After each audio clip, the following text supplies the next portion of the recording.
ধর মাই গদিন থাকতো তাহলে এক জায়গায় ওইখানে কি মারি বান্দল মানে মাছ থাকবে থাকবে না তো বানি দেওয়া যাবে না যে হাইতে হইছে ওই না কি সবসময় জাল দিয়ে ধোয়া লাগবে ওই গভীর থাকতো তাহলে মারি করা লাগে 20,000 টাকা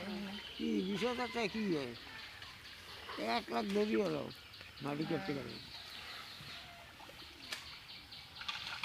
চাই উপরে হারাইলে হইতেই এবার কই মাছ পাইছো নাকি হে কটা তো বড় আর কথা এ না বাবা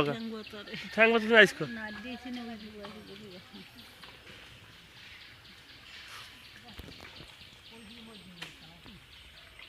মাছ নেই ওই হারা পুকুরে হাতের এই ঘরে